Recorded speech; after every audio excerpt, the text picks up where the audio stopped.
What is up, hotties? Welcome back to another episode of Stay Hot. I'm Blaiden Kirk, joined as always by my two favorite co-hosts of all time, Matthew Spawnhour and Theo Ash. And of course, it is brought to you by our good friend over at FanDuel. If you're doing any sort of DFS or sports betting towards the end of this NFL season for the Super Bowl, make sure that's where you're getting it done. We have quite a bit to talk about. We have, of course, made it through most of the NFL playoffs, and so a lot of teams have been eliminated. So we need to talk about where those teams stand going into the offseason, how many of those teams will make it back, right? We know a lot of teams will make the playoffs one year and then miss it the next. We figure it changes as much as the wind does. But before we get into that, and of course the crazy coaching cycle, Matt, Theo, how you guys doing on this beautiful Wednesday afternoon, evening? I'm doing well. We're just looking at the divisional round teams and beyond. So just 6 teams. You know, people say it's tough to go on a run in the playoffs. Will they be back? Well, we're going to try to figure out which of those 6 teams are most and least likely to actually get back. As far as how I'm doing, though, I'm a little bit bothered by the Belichick stuff. I mean, it's pretty ridiculous that he did not end up making the Hall of Fame on his first ballot. It's basically like LeBron James not being a first ballot. Yeah, essentially. I mean, it's a guy who has an argument for being the greatest coach of all time, and he didn't get it on his first ballot.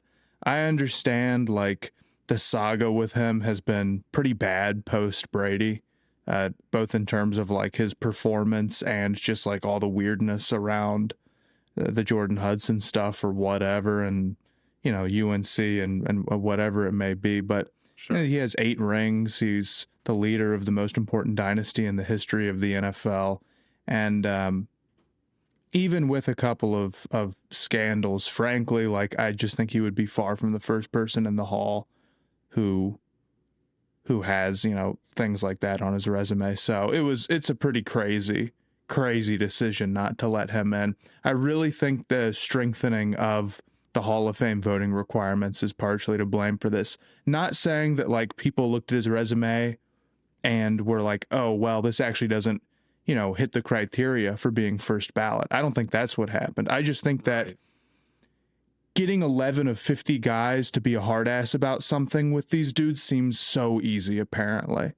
And we'll see what happens with Breeze and Fitzgerald, both of which are widely expected to be first ballot. I'm pretty sure Breeze is okay. Fitzgerald, we'll see. I don't think it's impossible that Fitzgerald could miss, considering how harsh they are on wide receivers, but I'm interested to see how it plays out.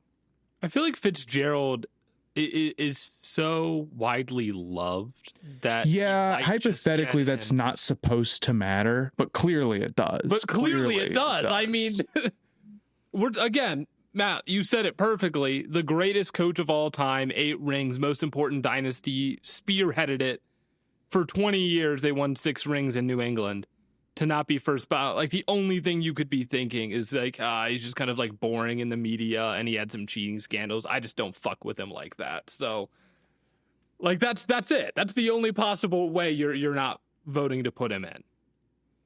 And it's ridiculous. So I could see them putting in Larry, just being like, yo, bro, do you know he had more tackles than drops? Even though if that's actually true, we don't know. But people love to say it. It's maybe the biggest snub in, like, the history of snubs. Like, movies get snubbed for the Oscars, sure. Yeah. People get snubbed for All-Pro or MVP or whatever award exists, the Nobel Peace Prize. I don't know if anybody has ever gotten snubbed as bad as Bill Belichick. Not voting for him when he's on the ballot is just crazy. Like, truly, if there was nobody in the Hall of Fame at all and you were starting from scratch, like, how many names are you letting in? Easily one of the first 10 people, players included, that you would let in. I don't think there's any question about that. And what happens is that these guys view first ballot as, like, this special designation.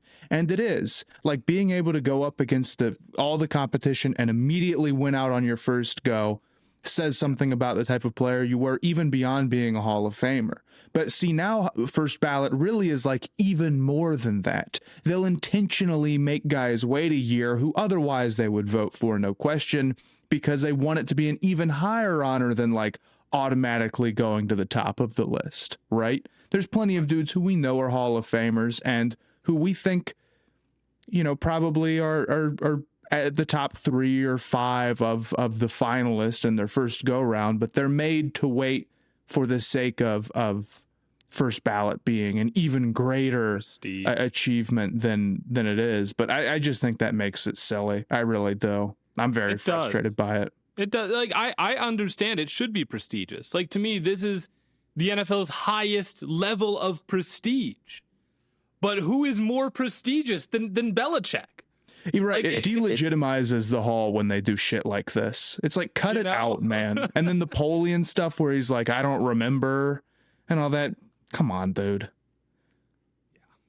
I think it's just Lombardi. Like, I truly think if we were carving faces into stone for football Mount Rushmore, you'd put in Lombardi first because he's Vince Lombardi. Sure. And then I really think it could be Belichick next.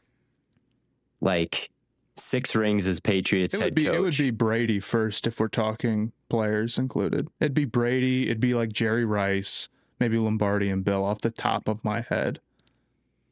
Yeah. And I think Bill has a very solid argument to be more important in football's lore than Brady. Like, I put Bill in front of Brady. Been around longer with the Giants and yeah. Yeah, I mean, Bill was not only the head coach of the Patriots for all those rings, he was also the GM, you know? Yeah. Like, he's the one that drafted Brady and Gronk and all these other great players that led to the dynasty.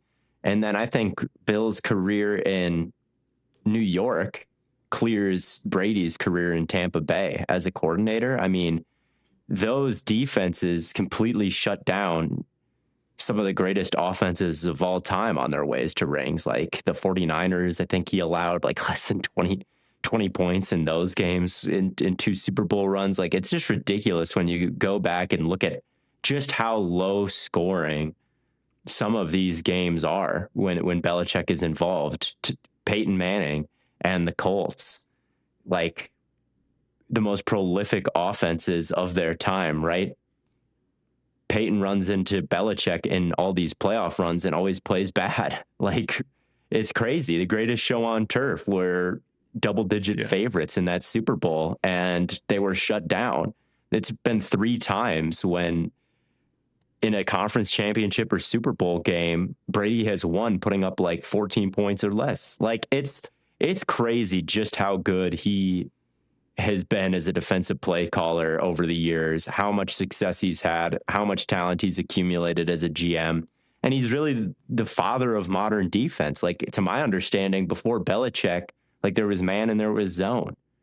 And like, if you were playing cover 3 and it was 4 verticals, you were just like fucked because there would be those dead zones in all of those things. And he came up with ways to match routes downfield, like, and have guys pass people off and zone turns into man after a certain point. Like, he basically rewrote defensive playbooks and reshaped the league. Like, I really think that, you know, Brady was a great quarterback and had success after Belichick, and Belichick's record as a head coach without Brady is what it is, and it's not great. But man, I think he's got more rings, and I think overall he was. I don't know if important. I don't know if I would count the rings between those two. I don't think that's quite fair. Yeah, Belichick won a ring in 86 and 18. You just can't do that as a player. Yeah, it's absurd. But like, that's part of why, like, his impact is just so large. Like, Theo, you didn't even bring up the fact his coaching tree is just ridiculous. There's Brian Flores, of course, but then there's also Nick Saban. You know, like, Nick Saban was a coordinator for him when he was the head coach of the Browns. And yeah, for sure. Like, him and Saban were in that room, and those two together are the guys who just reinvented defensive football together. And I think you got to take that into account when you're voting for him for the Hall of Fame. Is like, this guy was so creative and so imaginative and like so ahead of his time. And I think him pushing boundaries is ultimately what led to Spygate and Deflategate. Like he definitely pushed the envelope too far. But I mean, I don't think that's quite like Barry Bonds steroids. I really don't. I don't think that it's enough to keep him out of the greatest coach of all time discussion and the Mount Rushmore discussion, to be honest with you. I think he just was always towing the line and was over the line a couple times. Yeah. Yeah. So- I think we're all in pretty strong agreement here that he obviously should have been first ballot, and it's pretty embarrassing to leave him out. Yeah, I liked what Mahomes said. I don't understand how this is even possible. Like, yeah, man, when Belichick is on the ballot, just fill out the bubble. Like, it's pretty obvious. Just Mm-hmm. you don't even have to think about it. It is. But that's not the only thing that's happened this week as far as coaches go. We've seen this coaching carousel kind of start to really play out here. Theo, I think you said that this is the worst coaching carousel of all time. I think it really might be.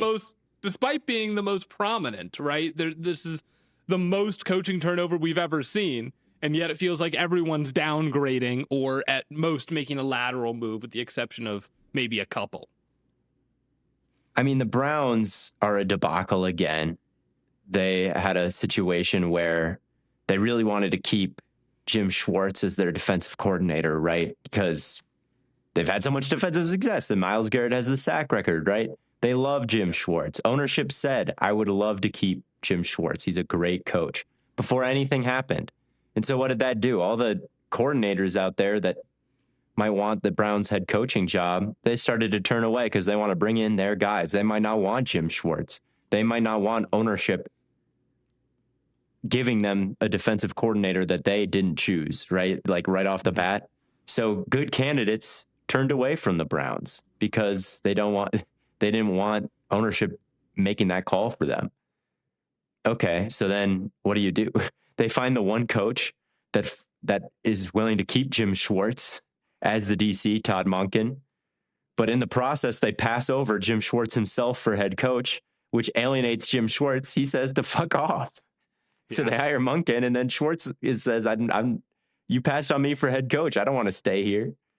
Yeah, I mean, this is, I think, a very weird scenario. Like, imagine you are working a job, and a manager position opens up in your department, and you're interviewing for this role along with some external people, and they pass on you for the job, but then you also don't get a raise or anything, so you just go back to doing your same job for the same price. You're gonna be pissed off.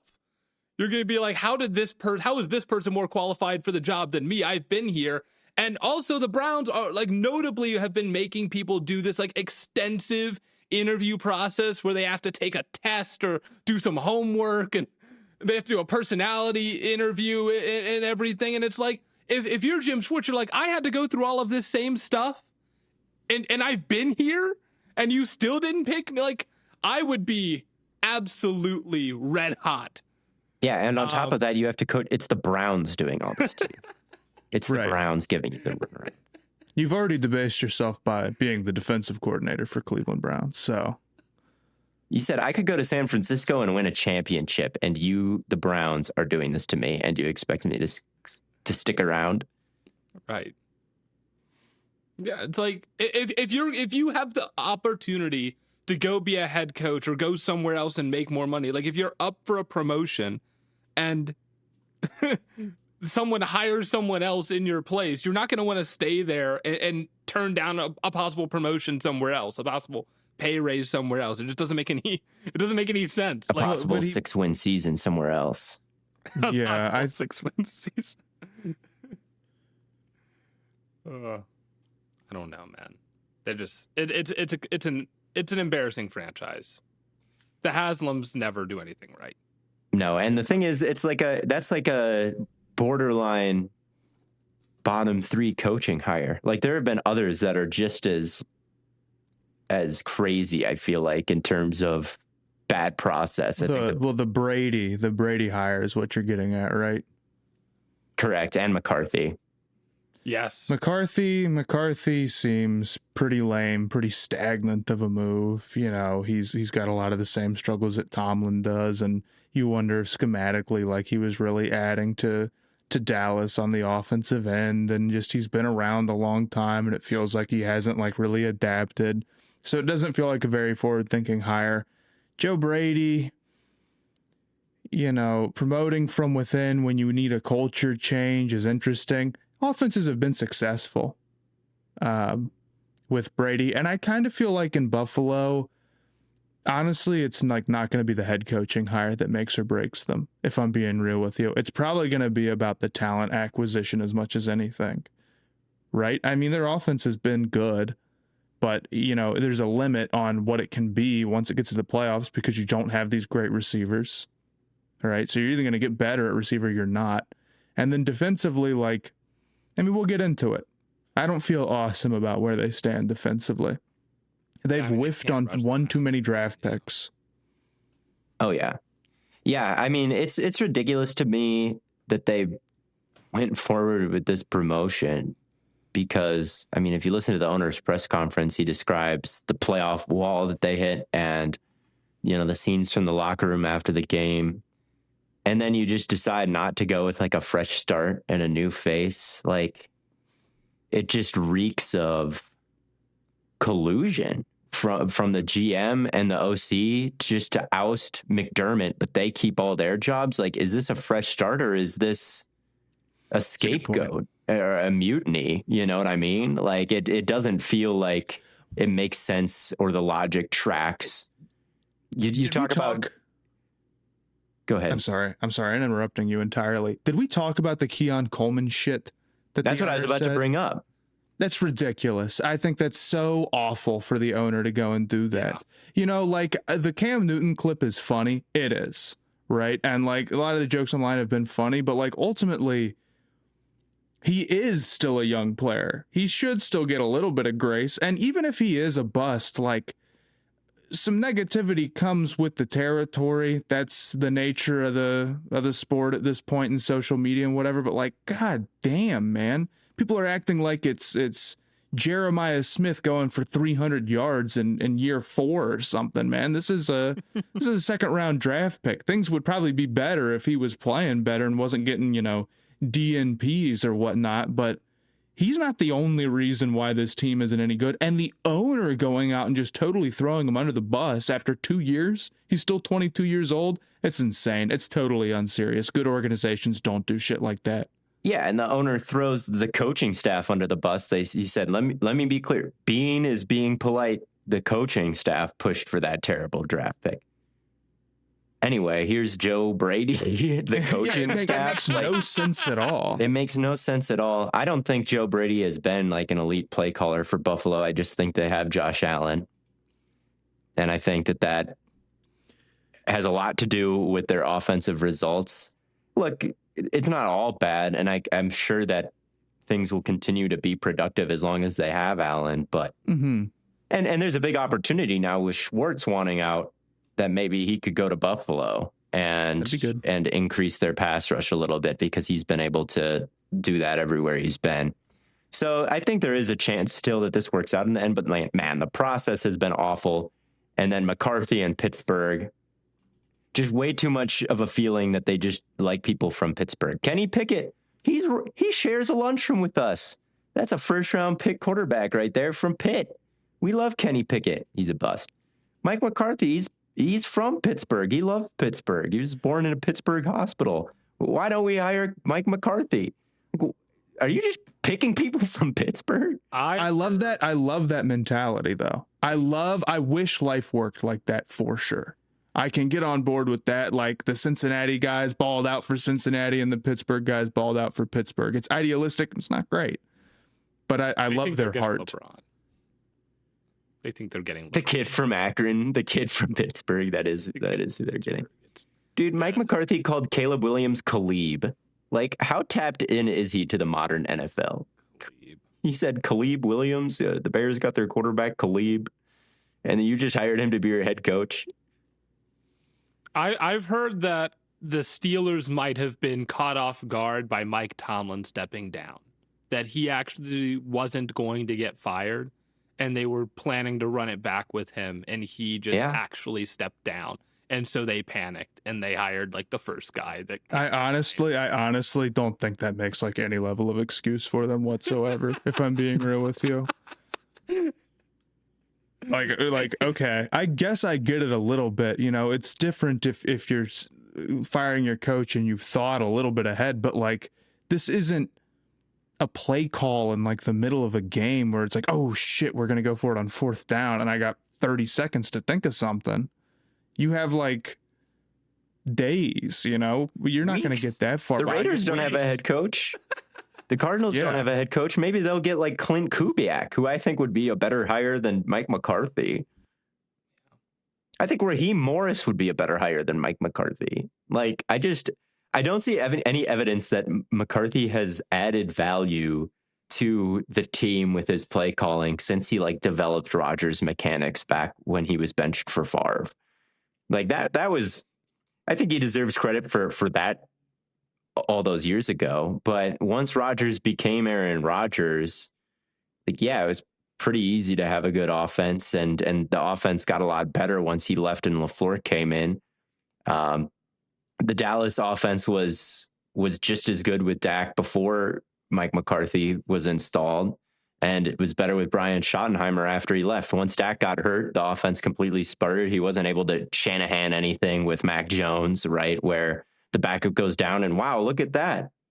This scheme still carries you no matter who's in there. Like, this scheme just is really good for modern football, no matter what the personnel is. Like, no, it needs Dak Prescott to function. It needs Dak and receivers who can win one-on-one and talent. And the Steelers have none of that.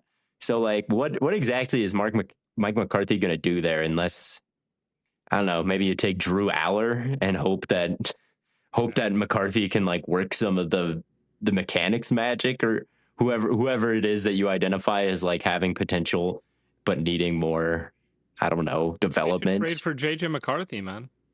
They need Tylen Green from Arkansas, and just hope McCarthy can work something. I guess that would probably be my strategy. I don't know if there's many quarterbacks to take a big swing on. I honestly like getting Rodgers was kind of a unique situation. Yeah, like I don't know who's going to be out there. Willis is obviously there. I mean, outside of Mendoza, I mean, I don't know. Maybe they're a Ty Simpson team. He's still getting some hype. So we'll see. I don't feel super good about them for sure. Yeah. You guys want to get into some of the teams that made the divisional round and whether or not they'll be back? Yeah, this is a Dan Campbell inspired episode, because after the Lions lost, he said that may have been our only shot. He said that may have been our only shot. I don't know if we'll be back. Something along those lines. And they haven't been back to the NFC Championship game. So it's harrowing when you lose on that stage, when you have a team to get deep in the playoffs, win a playoff game, get a first round bye, whatever it is, and then you lose. Will you ever be back? And that's the question we're going to attempt to answer today. Yeah, they missed the playoffs entirely this year. So I'd like to honestly start with Chicago. We can stay in the NFC North a little bit. I think they will be back, man. I think, the way Caleb Williams looked in, obviously people talk about the big moments, but I feel like he has been getting more consistent down to down. And the big moments are so insane. Like, if you have it in your arsenal to make at any given moment the greatest throw of all time, I think that it massively elevates the level of offense, the level of team that you are. And I really do like a lot of their pieces. Rome Odunze, DJ Moore. Well, DJ Moore can probably go, actually. But, like, he's been a solid receiver at times. But, like, Rome Odunze, Luther Burden, Colston Loveland would be a really dangerous big three to have going into next year. I think they could upgrade at running back, but that wouldn't be the most difficult thing in the world to achieve. Their offensive line was outstanding this year. And if you're just like, well, if we can upgrade at running back and we can get some more pieces on defense, that still needs some work. But you can kind of build that out slowly given how dangerous your offense can be. I think they have every chance to come back. They do play in a very tough division, but if you're looking at the Vikings, you're like, they don't have a quarterback. The Packers were super banged up this year, and this was like their all-in season. There's no guarantee they're even back next year. Obviously, they could get healthy and be really, really good, but there's also the chance that I don't think their division is favorable as it stands right now. Their division outlook is unfavorable still. The Vikings have a huge quarterback issue, but their defense is probably still going to be good if Flores is there. The Lions, I think, have a lot of room for improvement, and so do the Packers. Yes. And in general, Chicago's schedule should be decently tougher than it was this year, I would say.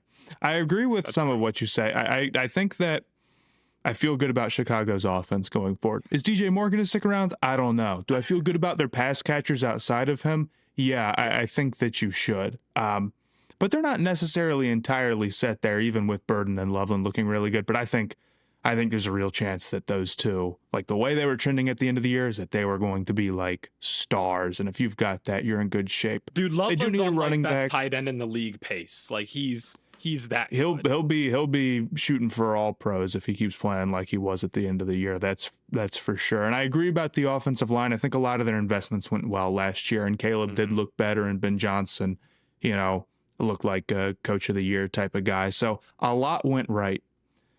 That doesn't mean that I'm necessarily 1,000% confident in them. Their defense is pretty bad, and it's bad in a way that like doesn't have a ton of star pieces to build around. I mean, there's a few guys that you feel pretty decent about being mainstays, but not in the sense where it's like, I don't know, like the 49ers defense stinks, and I kind of worry about like, not only where the stars, where's it, but I know that like getting Warner and Bosa back gives you a real strong baseline to build from. I don't know if the Bears have those type of guys. And then on top of that, like this is, I feel like the first offseason they've had where it's like, okay, you spent big last time, you went and built the offensive line and it worked, but now they're in an unfavorable cap situation, like negative $10 million right now. Now, of course, like a team with a rookie quarterback is going to be aggressive, probably restructuring, I would guess, and they can open up money and go make moves still. I don't think that they're just going to sit on their hands.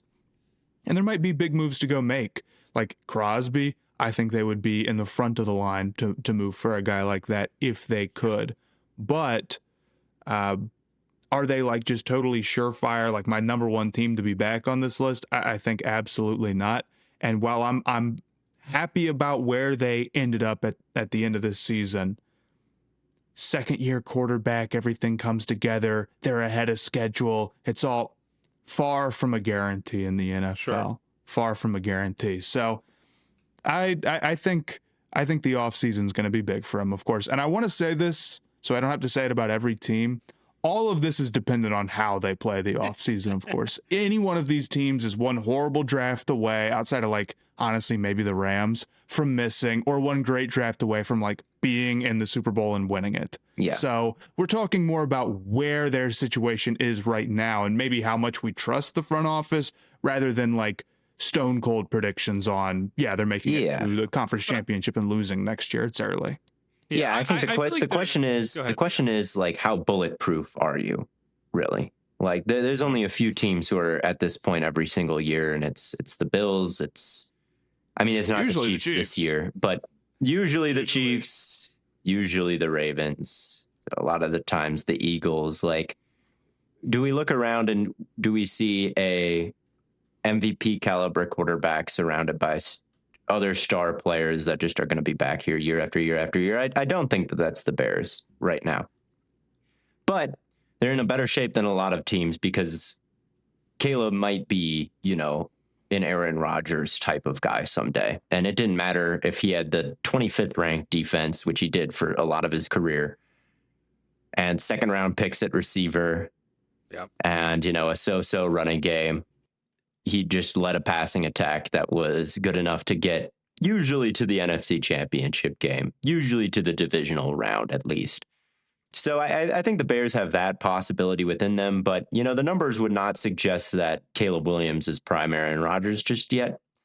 And they were kind of an up and down defense this year with a lot of turnovers, which typically tend to follow Al Harris, who is now in Pittsburgh as the DC, which I am interested to see.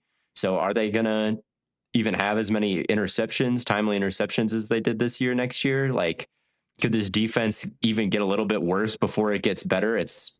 We'll see. I mean, We'll their see. entire secondary they're all free agents. Byard, Yeah. Brisker, Wright, all free agents. That is true. So they've got a lot of work to do on the defensive end, like a lot of work to do on that side of the ball. And the Lions, they got caught, I think, by surprise with the Ragnow retirement. And again, we're very banged up with Kirby Joseph missing almost the entire year. Brian Branch missing crucial games at the end. But this isn't the first time they've had this injury luck. And like, I don't want to be like predicting it, but. And they went 2-0 versus the Bears. They did. Yeah, I think the Bears definitely got favorable breaks in terms of like division rivals being injured. I mean, the Vikings were who they were, but like the Packers should have been better if they were healthier, and the same is true for the Lions. So I'm thinking Bears. I don't think that this is their only shot over the course of Caleb's career. This may have been our only shot. I don't think that this is a peak Bears team, but I do think that they might have a bump in the road next year compared to getting to the divisional round this year. That's where I'm at vibes wise. I do feel like if we're basing it off of like how much do you trust the front office, I feel like they've done a good job to this point over the past couple of years. You know, you bring in Caleb Williams, you bring in Ben Johnson, you bring in this offensive line. All of those seem to be trending in the right direction, if not already hitting. I don't see why they can't now have a good offseason on the defensive side of the ball, if not 2 in a row if necessary. Yeah, I'm not willing to put in all my faith into Ryan Poles just yet. Yeah, he did fleece the Panthers, but and getting Tooney on the low was a great idea. I mean, Ben Johnson wanting to come in and coach Caleb, very great news. He's a great coach, but some of the moves that he's still made on defense. That's true. I'm like, I don't know if that's the side of the ball they need to fix to be perennial contenders, and I'm not sure that I trust him to do that. Yeah, maybe I don't want to put my faith in Ryan Poles, but I don't know. The past couple of years haven't been so bad. And Poles has kind of taken a step back in terms of what influence he has. I feel like I think a lot of his role now is shopping for ingredients that Ben Johnson wants instead of calling all the shots like it was a few years ago is what it seems like. Sure. No, I think that's fair. I think they will be back in Caleb's tenure for sure. But will they be back within his rookie contract? I don't know. Okay. That'd be a pretty big disaster if you don't make the divisional in the next 3 years. Oof. Yeah, I think they can get back. I think they can get back to that point. But 2027 divisional round, I don't know if the Bears will be there this time. Matt, you brought up the 49ers. Do you think they'll be back? Yeah, I feel a little bit better about them than I do about the Bears. Not wildly so, because they have their own concerns. But if I had to pick, I think I would lean the 49ers right now. Their defense also stunk. It was really bad. But their path to getting better is a little bit clear with Bosa and Warner potentially coming back. And their offense being so good in spite of the injuries makes me feel like their floor is a lot higher on that end with Shanahan. And not that Ben Johnson isn't a great play caller and great in his own right, but I think Shanahan has kind of hit a different level. He's rolling with a backup quarterback out there and getting great results.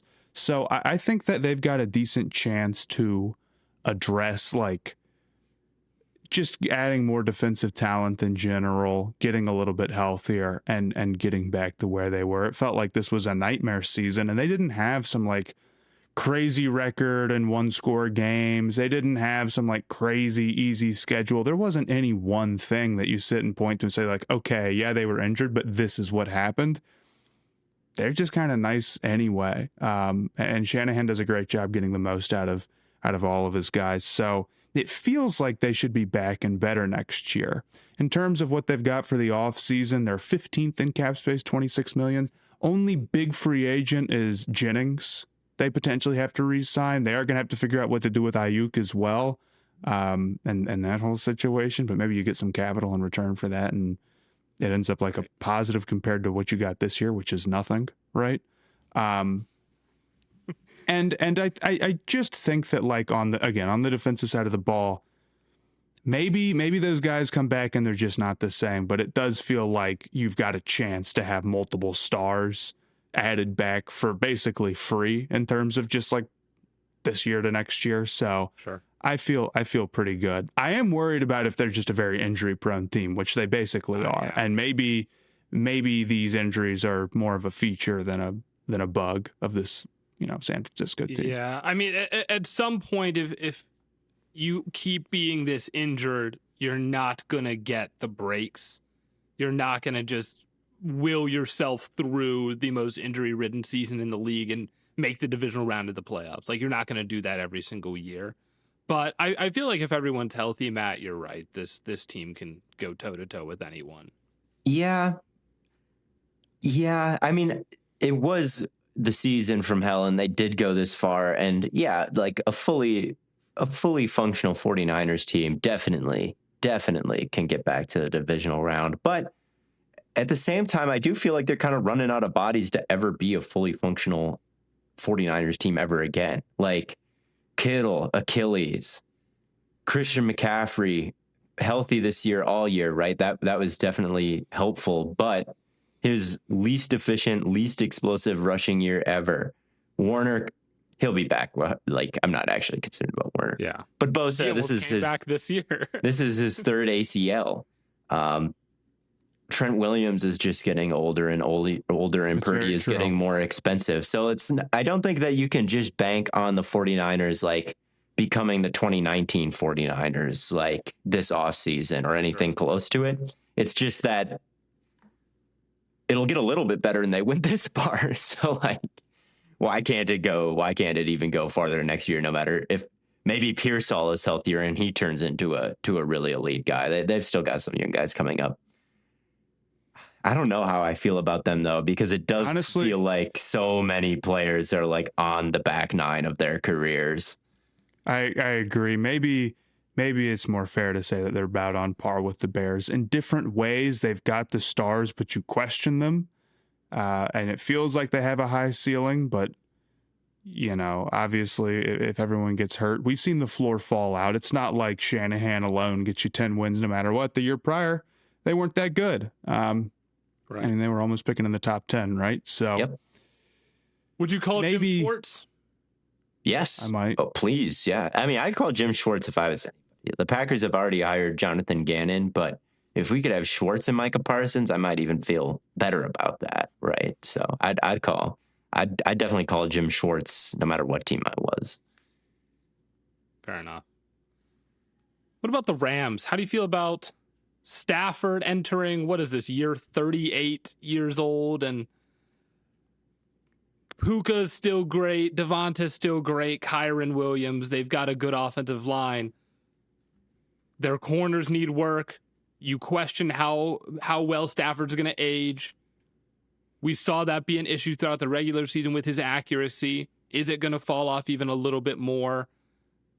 I think they'll probably be fine. The Rams, I feel better about them than literally any other team on this list. By a mile, it's not even close. It would be shocking if they didn't get back. It would have been shocking if the Ravens and the Chiefs didn't get back, but it was. And it was. Yeah, exactly. I'm just saying it can happen. Like if Stafford really falls off this year, like that's really the big thing that you're worried about is him coming into this season with the back injury and then it just like not being an issue, that feels like such a fluke. Like I don't know. I agree. That every year. I have more faith in them than any team on this list. Still, I have more faith in them to survive with a backup quarterback than a lot of the teams on this list. That's the 49ers, obviously, but like for somewhat similar reasons. They had the number one offense in the NFL this year. And while I'm worried about Stafford, and I think they should invest in a high quality backup, they have the capital to do that. They have like $60 million of cap space right now, and they don't have a ton of super major free agents. I mean, Higbee, Atwell, McCreary, Reeder. They need to add talent to the back seven, so maybe they don't even need to bring back a ton of those guys. Cam Curl. But even if they choose to, none of those guys are driving an outrageous price, and they've got multiple first-round picks on top of that. They could very easily take a cornerback with that first one, and it seems like they'll be in good position to do that with the way that the board will fall, but it's obviously still January, so we don't know. Right. And on top of that, their defense was great anyway. It really was pretty good over the course of the season. It was a problem, the corners, all year, but like they overcame that for the most part until the end of the season when it cost them. We're talking more about how they can take a step into winning the Super Bowl more than how can they prevent a backslide to me. Yeah. Unless Stafford is out and their backup is a disaster, I would be really surprised if they were not back in the divisional. Yeah, we're talking about them missing the playoffs or losing in the wild card round. I don't know. I feel like they're closer to breaking through than doing that for sure.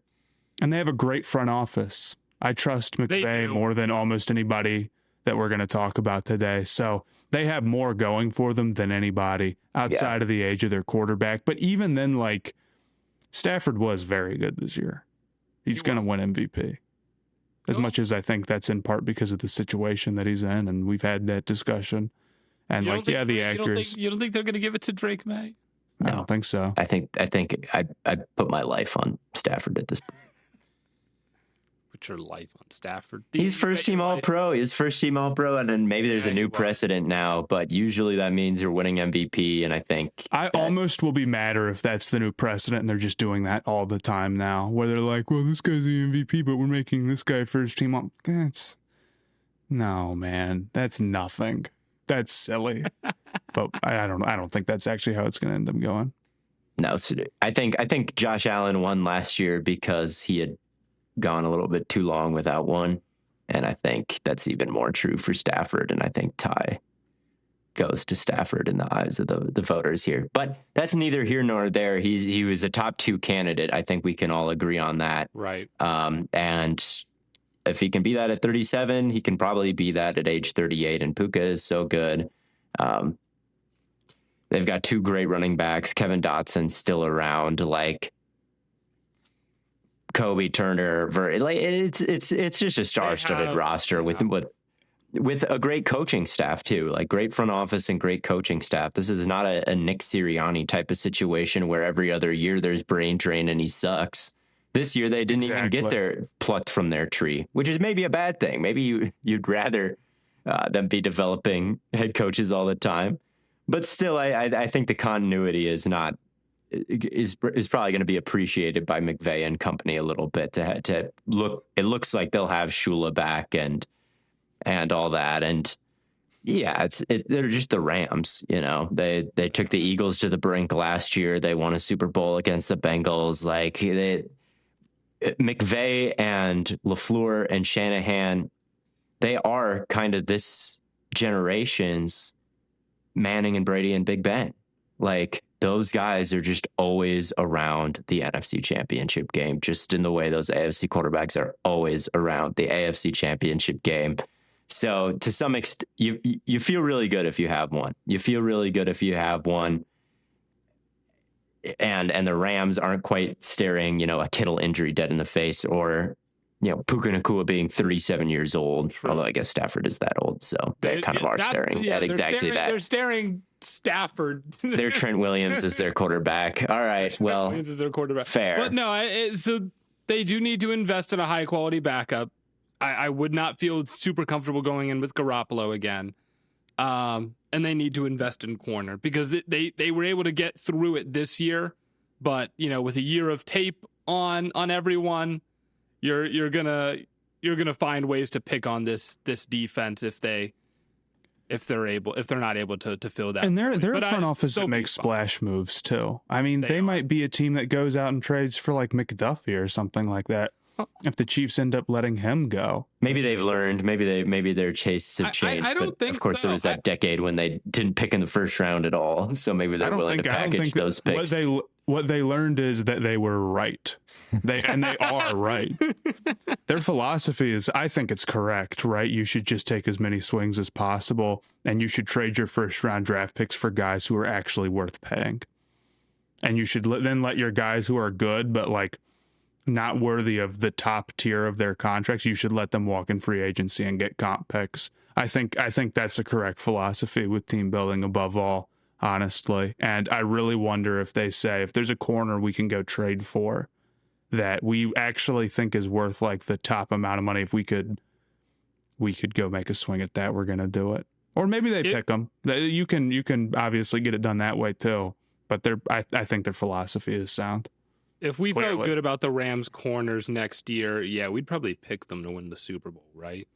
If you felt good about the Rams back seven like that, especially their corners, I mean, with a pass rush like they have too, it just feels like they could really, really eat. If they had a good punt returner, I'd pick them to win the Super Bowl. Yeah. Like literally, they were that close with a bad back seven. Hey man, put me back there. If I felt good about their punt returner and backup quarterback, like that might be enough for me to pick the Rams. Hey man, special teams proved this year to be the most important facet of the game. It really did end up killing them at the end of the day. It was their special teams DVOA versus the Seahawks.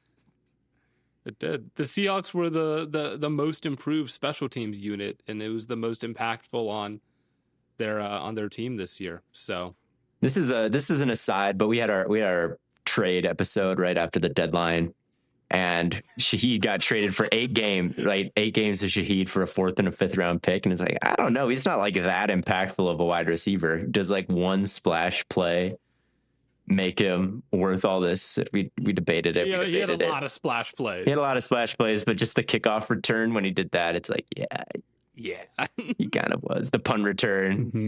Yeah. He kind of just, he's really just the splash play guy. Like he really doesn't catch a lot of that. He doesn't catch digs. He doesn't catch a bunch of comeback routes or anything. They try to get him open deep sometimes, and they got it in the Rams game. But yeah, there really isn't. No, it really is like, we'll give him an end around. We'll give him a go ball. We'll give him a kick return and a punt return, and he'll just big play his way into being worth a 4th and a 5th. And he already has, even if they lose, right?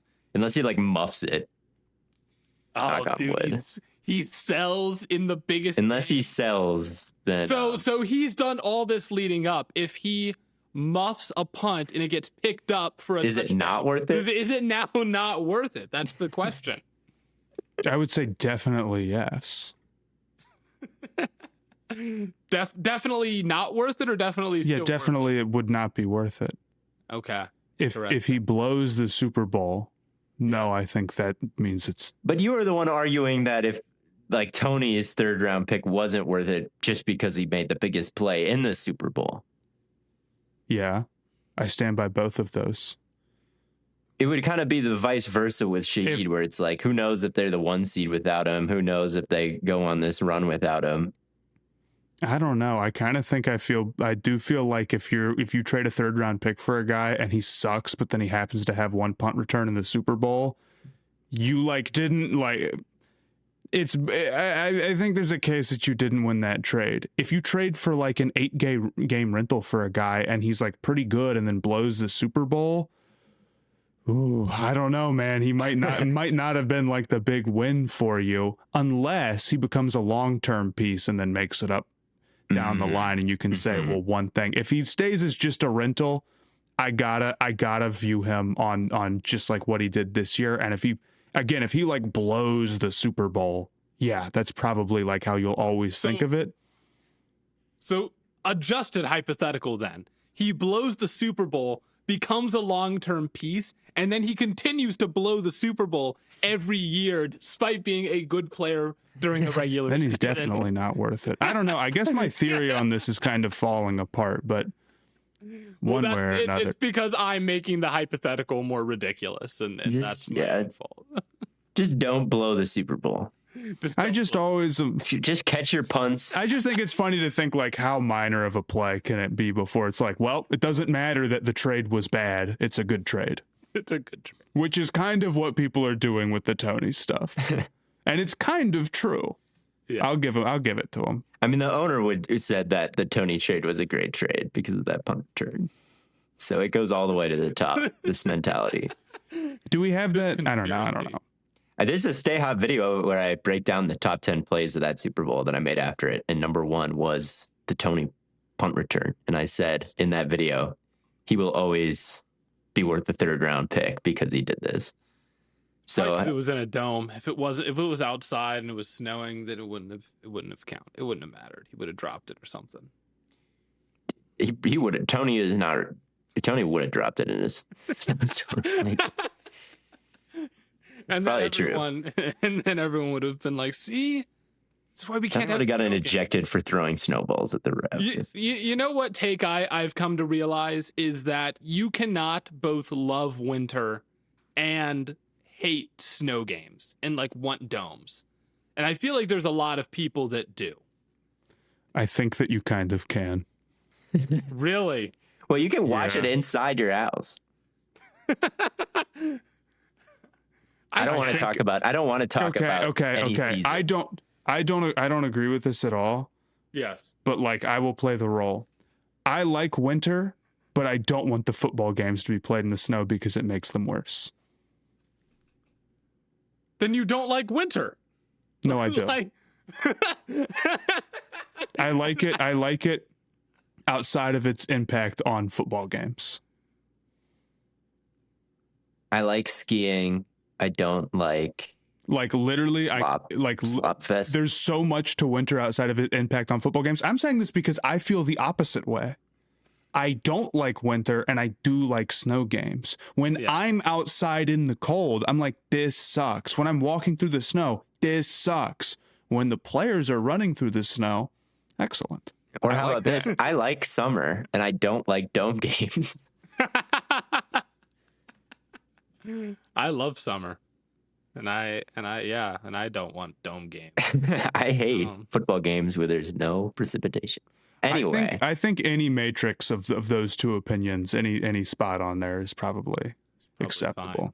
You can think whatever you want. You can think whatever you want. Well, you can't think that winter's better than summer. That much is true. Like, I still can't get over, like, I spent so many hours digging out my car. But anyway, one final Sunday, one last kickoff. It's the last call for football on FanDuel. The final chance to place your bets before the NFL season closes its tab. This is Super Bowl 60, and FanDuel is making sure you're in on it. If you're a new customer, bet $5 and get $200 in bonus bets if you win. So whether you're backing the favorite, riding with the underdog, or building one last same-game parlay, make it count. Because after the Super Bowl, the season is over, and football is officially done. Last call for FanDuel. Last call for football on FanDuel, an official sportsbook partner of Super Bowl 60. Make sure you visit FanDuel.com/podcast to get started. Restrictions apply. See terms at sportsbook.fanduel.com. Gambling problem? Call 1-800-GAMBLER or visit rg-help.com. Call 1-888-789-7777 or visit ccpg.org/chat in Connecticut or visit mdgamblinghelp.org in Maryland. Hope is here. Visit gamblinghelplinema.org or call 800-327-5050 for 24/7 support in Massachusetts or call 1-877-8-HOPE-NY or text HOPE-NY in New York. We've got these AFC teams to talk about. Let's look at Houston. We've obviously talked about how great their defense is, and then Stroud goes and has just a disaster playoff game in the rain. A lot of people are talking about, should they even move forward with him as their quarterback? I think that alone has to have you concerned about their ability to make it back to the divisional round, especially when you consider the Jaguars and how good they could be going forward with Cohen and the steps that Trevor made. And if they get healthier with the receiving room, they could. Or if the Ravens or the Chiefs are back, or if the Chargers are healthier. I think there's a lot of contenders in the AFC. I completely agree. I mean, look, there's a path to them being better. Stroud, I thought, at a point where like, okay, the passing offense is kind of trending in the right direction for Houston after like a really ugly start, but it just finished so horribly. It's hard to know exactly what you're going to get. If Stroud is playing like he did at the end of the year, they're done. If he's playing more like he did like in the middle of the season or at spurts, then they're in better shape. Regardless, their offense is really rough. Their offensive line is still a massive issue. Their running game is still not very good. It wasn't much better than it was last year. And I just feel like they lack explosive players outside of Nico Collins, honestly. I know that they're one of the worst teams in terms of yak. I would like to see them add somebody who can make those splash plays for them, because I think outside of this, having a true number one, which is a really big deal, they kind of lack it. I don't know. Mm-hmm. Yeah, they are always in the divisional round. That's what they have going for them. But you can't just say like, oh, they're always there. What are they like? They'll always be there. 0-6 or 0-4 in the divisional round. Mm-hmm. Just don't win it. Yeah, they're 22nd in cap space, which makes me feel worse about them. Like, if they had a bunch of cap room, then I would say I actually really like where they're at because of the defense and because of the lack of Nico Collins in the playoffs. Really, like, yeah, I could see that formula kind of doing what it always did. I think their division is still pretty favorable to them, but I guess I'm just not sure how different the roster is going to really be next year. Like, it's a big ask to Patriots them, like, oh, just add a bunch of great pieces in the trenches and like you'll be right back there. Like, man, they still need to kind of fix all 5 of their offensive line spots. Like, it wasn't as bad as I thought it would be this year, but they cannot run the ball. They've been the worst running team since Stroud was drafted. And that's, I think, what needs to change is they really need to be a formidable team on the ground, and they need to be obviously a formidable team through the air, and that comes down to Stroud. And I'm just kind of stating the obvious right now, but I just kind of see them spinning their wheels a little bit on offense. I'm just not sure if there's an answer there. It's tough because fixing the running game is more about like your balance on the offensive line and bringing in a bunch of competent starters rather than maybe you feel like in some other ways, like if you wanted to fix your pass rush, it's difficult, but if you get one great player, everything can change. Or pass game, you get one great receiver, a lot can change. The offensive line, you've got to find 5 dudes who mesh together well. I agree. I mean, a good draft is always possible, and we could sit here and say like they nailed it and they addressed a lot of different things, but they're not in a great position to fix their issues in terms of just their overall capital. And it's kind of a lot on the offensive end. And then on top of that, I think Stroud is a total mystery.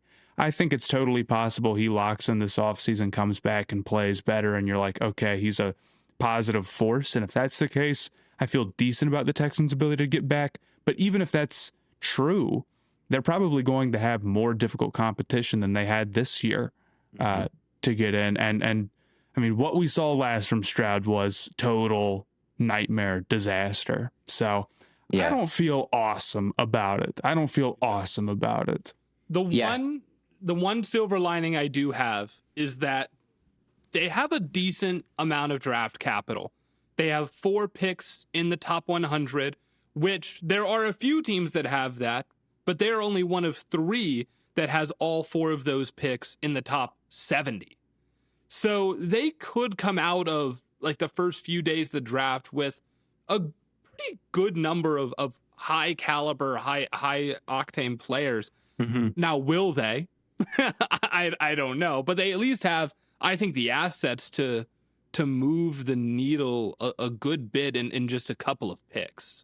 Yeah, they do. It'll really depend though. Like I thought they had a decent draft last year, but like if that draft pick is a, Noel caliber player or like a Higgins caliber player, right? It's like, how much are those guys really moving the needle as top 50 picks even? Like a lot of these rookies, they come in and they're solid, but are they what the Texans need to fully turn it around? I mean, I always harp on this stat. If you draft 4 solid offensive linemen, that's better than what you have right now. Or is it the same? You know, they kind of have 4 solid-ish. Like if this was a rookie top 100 pick, you'd be okay with it type guy. Like where is it to really add with that level of draft pick? I don't know.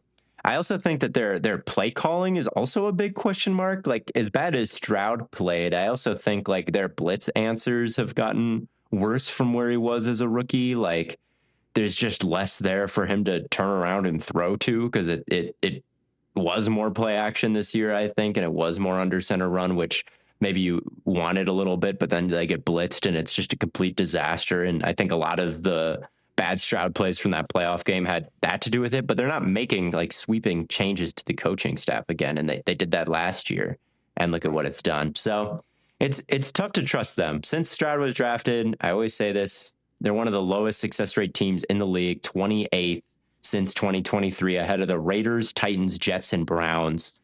And if like they don't have the injury luck on defense, if it's Will Anderson banged up, if it's Derek Stingley banged up at all, like all of a sudden things get like extremely scary for the Texans. So look, they're kind of a mystery box team because of the potential that we saw out of the offense in 2023, but they need to have they need to have better results there for you to feel confident they can make it back to this round year in and year out and win playoff games year in and year out. They also have consistently bad injury luck at receiver. Tank Dell was hurt this year. We've seen Nico Collins be, consistently inconsistent as far as staying on the field. And then, their running backs were Woody Marks and Nick Chubb this year, even if the offensive line is better. I mean, you would rather have the Bears running backs with that group. Dell is a great point, though. I did forget about Bro. But he had like an injury so major, they're not sure he's going to be back. So I don't know if I'm like counting on that necessarily. Yeah, that's very fair. That is very fair. But I did forget about that guy. Because it has been so long and it is such a question. But he is a good concern. The offense is a lot better with him on the field if he could stay healthy. Right, because otherwise you had Higgins and Noel and Christian Kirk and Xavier Hutchinson, who are like all kind of solid guys. But if it's like a Nico goes down with like a hamstring or something, then you like don't have anyone really to throw to as a number one. Just makes everything harder. Buffalo, Josh Allen, is he going to be back? Is it his fault? Is he a loser now? He's stamped. How do you guys feel about this team? You feel like they'll be back, right? Because they're Buffalo. But I mean, if you have too many bad drafts in a row, then you're the Chiefs, and Allen gets a little banged up, and the one score luck doesn't go your way or whatever it is, like, and you miss the playoffs entirely. We've seen that just happen, that eventually there's some stuff that comes to bite you. And it does feel like the Bills are down kind of a dark path in terms of building around Allen. Yeah. It doesn't feel. I would say so. I would say that things have gone bad in Buffalo. Thank you, Matt. Thank you for saying what I'm not brave enough to do. You feel like they'll probably still have a good offense because Allen is there. But it also is not just Allen. The offensive line has been very good in this power running game, obviously, like we saw against Denver. That part of the game did its job. And you do have McGovern and Edwards, both free agents, and you're sitting on negative $9 million. Of course, are they going to be aggressive restructuring? You would figure. But if they've already got to work to bring those guys back, then, it's going to be tough to add anything outside of that. I don't feel awesome about their defensive talent across the board at honestly any level, quite frankly. Not that they're completely devoid of it entirely, but it's not like there's a clear hole to plug, rather than I think they could use defensive line, they could use linebackers, they could use secondary pieces. I could easily see McDermott being gone hurting the defense because Yep. he was good on the back end with their rotations, keeping guys Right. guessing, and they, even if they weren't getting pressure, they were a good secondary. But when you look at the personnel, it's like they don't have to be a good secondary, man. Like, this is not Derek Stingley and Kamari Lassiter and Bullock and Petrie necessarily all lined up across the like board. The Bils secondary of the past when it was like prime, Jordan No. Poyer and Micah Hyde out there locking it down in two high shells. It's now like the ghost of Jordan Poyer, and Cole Bishop's a good player. I'll give that credit where it's due. But yeah, I mean, it's just, it really is concerning. We call, McDermott kind of a scapegoat earlier. It feels like that could end up coming to fruition. And they're so old, and overall they weren't a great defense this year. Like, they had a good secondary and good results there, but they weren't a great defense. The run defense was so bad. They allowed so many 150 plus yard games to running backs that they were at best outside the top 10. They were not good. This team, and they were in the divisional round this year, but like, no, I think if you run it back with the same stuff, like I would be pretty concerned about them getting back here if you have a Raven. When you have so many teams that I think have a chance, like the Jaguars could grow, the Chiefs could be better, the Ravens could be better. Yeah. I think the Colts, if they don't fall apart at quarterback and just fall apart in general, what happens to them? So yeah, I think they have a more complete roster than Buffalo. Yeah.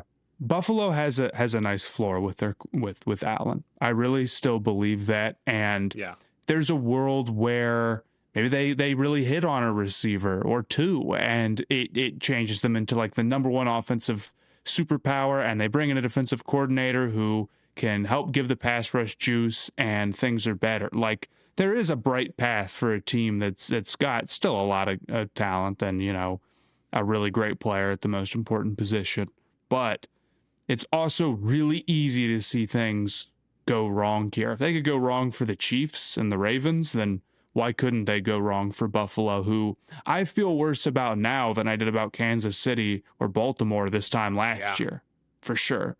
Yep.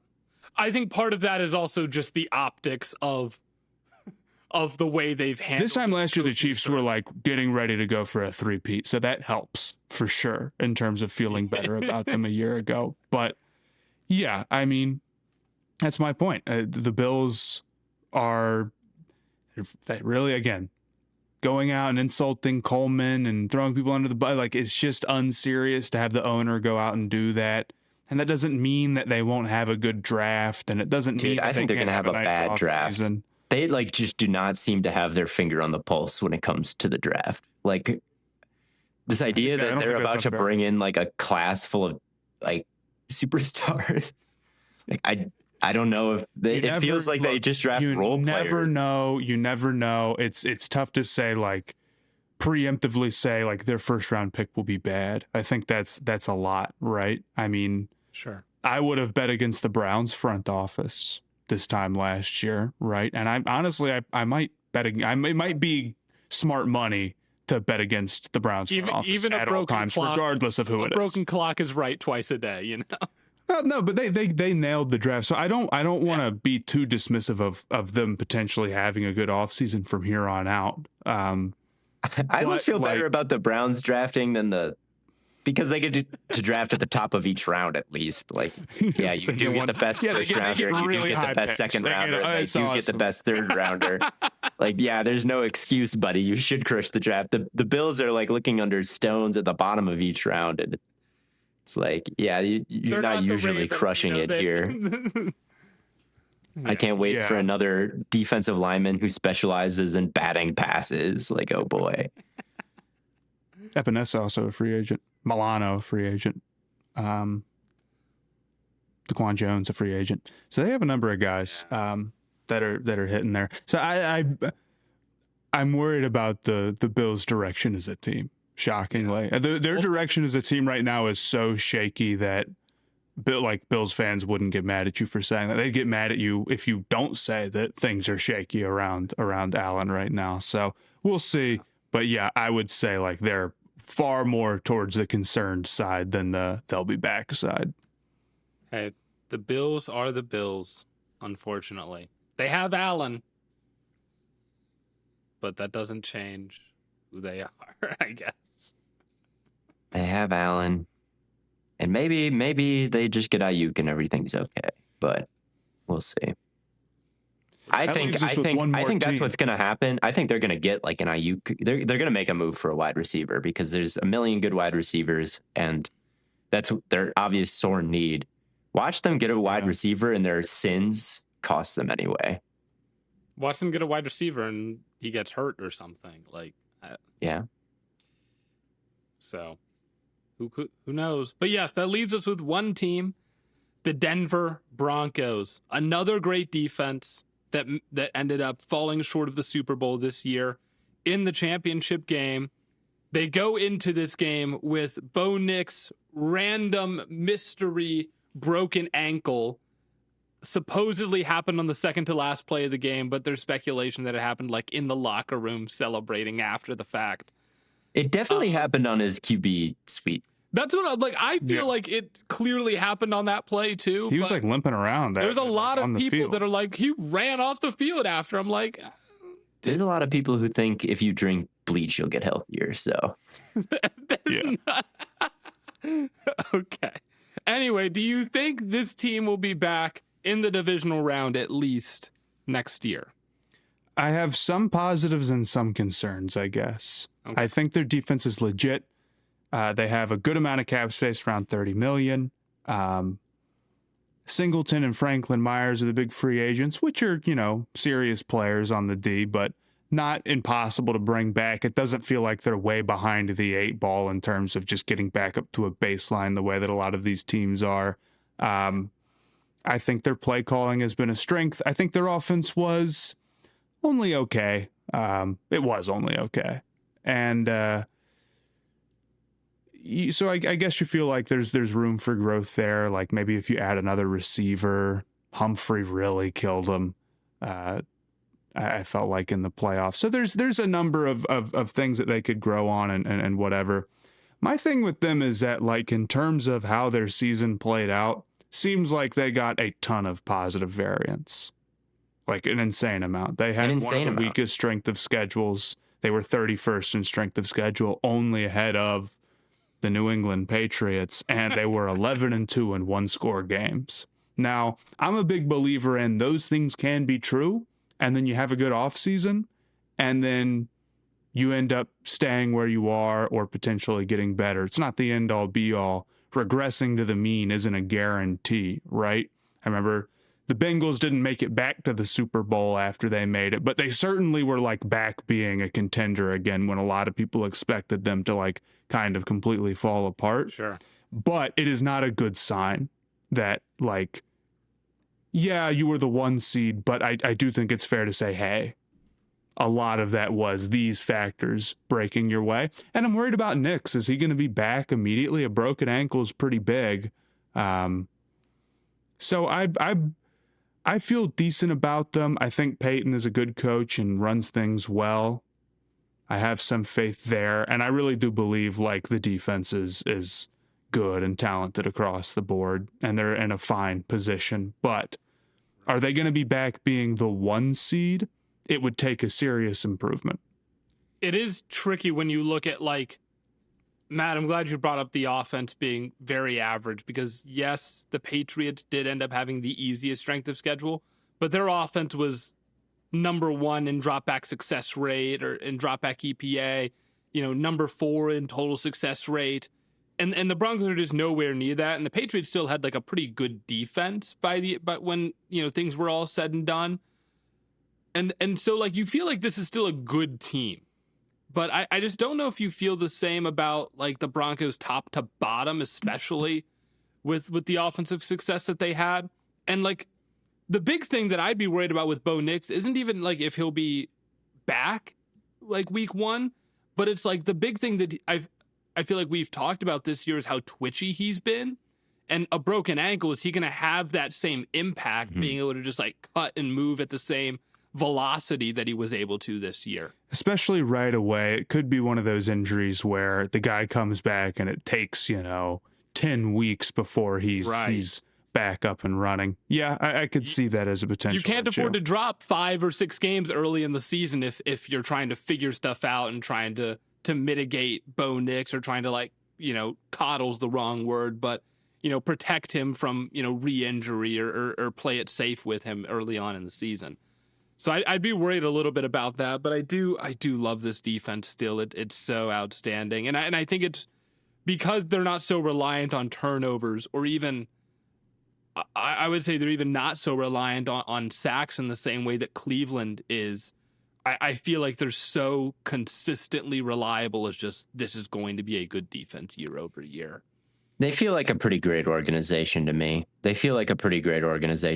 mean, they're going to keep Vance Joseph and have a great defense again, probably. Yeah. Their special teams are pretty phenomenal, and they have a great play caller. It's just a good formula. They have an insane home field advantage. Like, there's just a lot of little things about them that just make them tough to beat over the course of a game and over a course of a season. And they definitely feel greater than the sum of their parts. Like, if you were to reverse every 1-score game from this season and flip it to a different result, the Broncos would be at the bottom of the AFC, literally the dead last seed.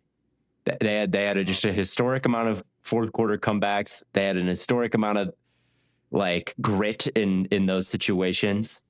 So I can understand being like, oh yeah, it's not going to go that way again. But I feel like some teams just live in that world, man. Like, I don't know. The Vikings, for however long, just in every 2-minute situation for years, it felt like the Vikings were in a dogfight, and they were always pretty good, and that's how they won. And the Chiefs for however many years just always seemed to be in that situation.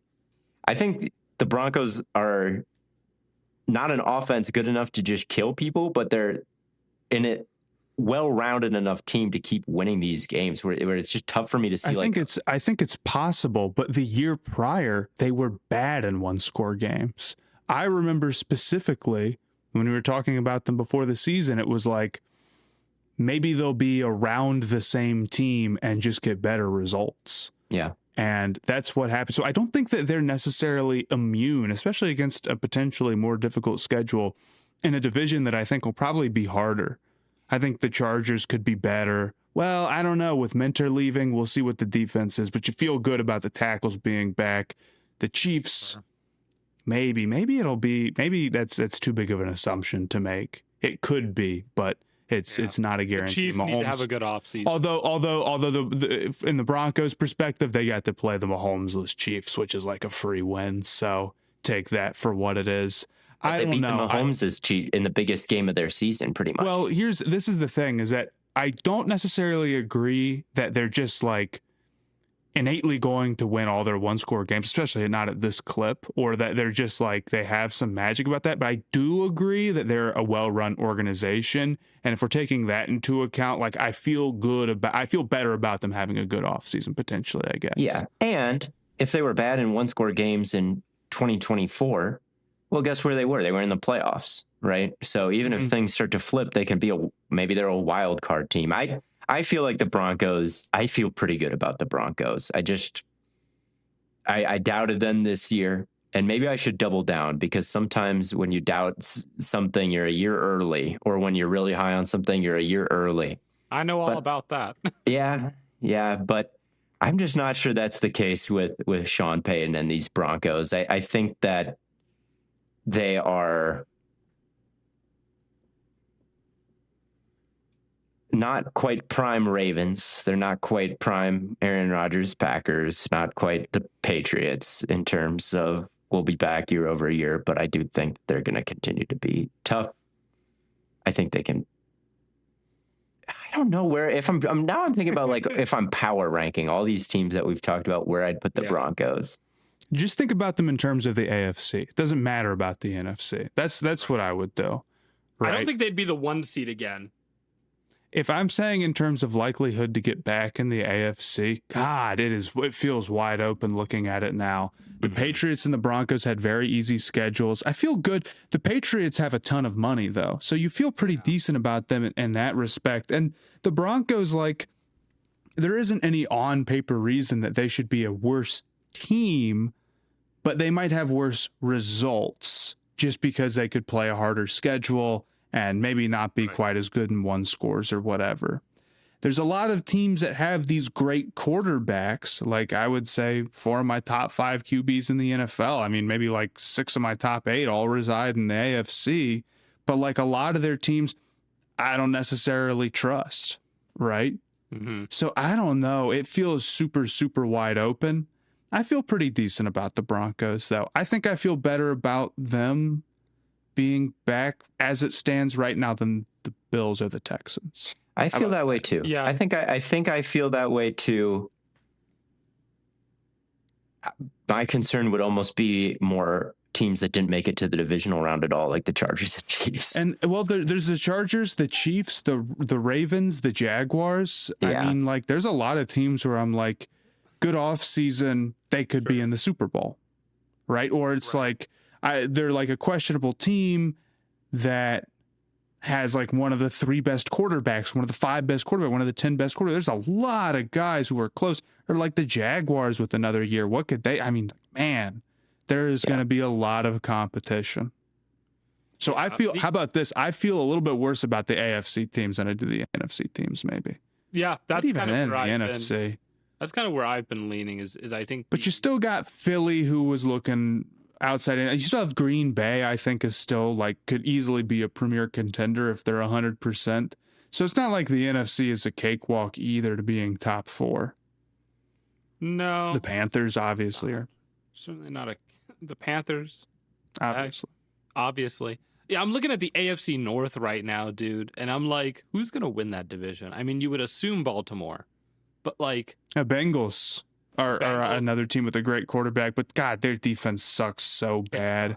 They're even another step away than Baltimore right now in terms of like how far they need to go this off season for me to buy back into them. And I kind of bought into them in the preseason. I guess Burrow went down and everything was a disaster. But like this was not a good team regardless. I'm thinking about it. Like the Browns really have like the best shot to go worst to first in the AFC.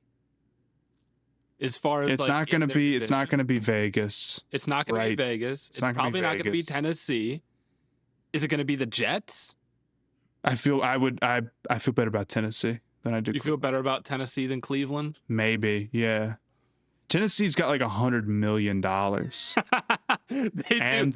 They have a quarterback. Yeah, they could definitely, and they have, Jeffrey Simmons, and they definitely have if they got really aggressive in free agency. I was looking at this the other day. If they got really aggressive and like, had a good, they're picking in the top 5. Whereas with the Browns, it's like they had a good draft. I was thinking about this today too. The Deshaun Watson trade is the worst trade ever. I think it's worse than trade in sports history. I really think it's worse than the Luka trade, and it's almost hard to imagine how it could be any worse. What else could have possibly happened? They gave him like the biggest contract. He doesn't even play. He's horrible when he does, and he's evil. And it's like the Browns can't even move on from it. They had a good draft, and they have like a guy with the most impactful defensive season like ever or tied for it or like up there, and they're still horrible. They're still like straight up like the worst team in the league because that's how bad, or one of them, because that's how bad the Watson deal was. It's crazy. So I don't know. The Watson deal got, you want to talk about scapegoats. The Watson deal got Kevin Stefanski fired. And then they replaced him with Todd Monken, and now they're, defensive coordinator, one of the best pass rush coordinators and just defensive game designers in the league, wants to leave. Yeah, man. The trickle effect of this impact is insane. Yeah, I feel like this season might be I've said it, but I think that this season might be the season where we most feel the Watson trade effects. It's possible. He's out $80 million as it stands right now. I'm sure that all the alignment are out the door. The coaching staff is out the door. Yeah. You can find no one to replace them, and you have no money. You have no quarterback. They're going worst to first, bro. Don't worry about it. They're going worst to first. More like worst. I get it, and But the issue is that like there's multiple teams who at worst are staring down like a similar rebuild who also have like a great QB already in the division. I just don't feel great about like Cleveland being the team coming out on top. I mean, you never know. You never know. We'll see. But like I might feel better about Tennessee, even though I kind of think the Colts are like a move. Like if they got Malik Willis or anybody like that, and it panned out, I think they could be really good. I feel good about like the Jaguars and the South Texans are harder to get through than the AFC. But there's more. Right but there's more to it than that. The Texans have a way better path to. I might put themselves. the Raiders above the Browns.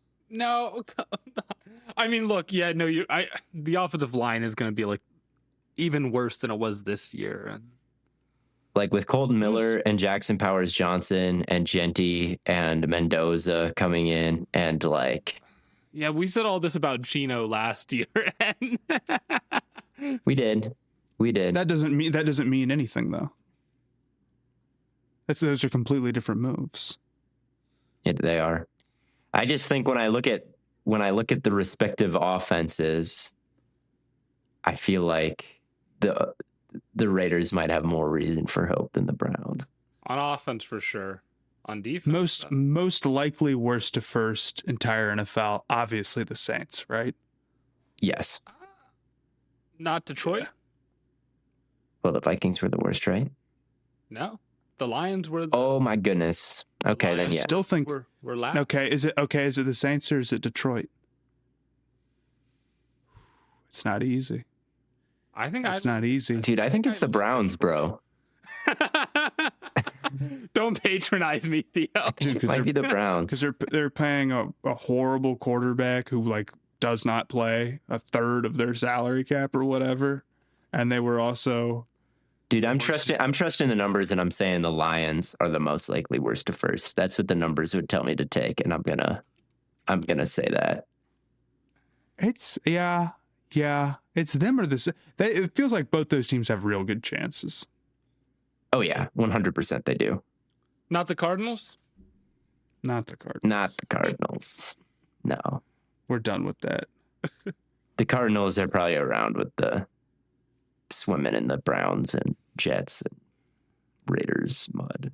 What about the Giants though, with Harbaugh and the Giants are the worst pick. They're a good dark horse. They're not as obvious as the Saints and the Lions, but they've got more hope. Yeah, I agree. I could see the path for them. Sure. They'd have to really nail the offseason or something, and I don't really think they're going to be better than the Eagles, but you know, it's hard to go worse at first. It is. That, could have been its own episode. I feel like it's just pretty really good laying out worst to first. But anyway, I think that'll do it for this episode of Stay Hot, going over the divisional round losers. Well, I guess just the playoff losers after the divisional round, and seeing who could come back and give themselves another shot next year. But until next time, it'll be our last recording before we're out in beautiful San Francisco, getting ready for Super Bowl Media Week, and to be interviewing players from Seattle, interviewing players from New England, some coaches too. Gonna ask them what their game plan is for the Super Bowl. We're gonna get all the insight, and we'll pin them against each other, and we'll be able to call the plays before they happen. Thank you all so much for tuning in, and as always, from your favorite fellas here at Stay Hot, we will catch you on the flippity flop.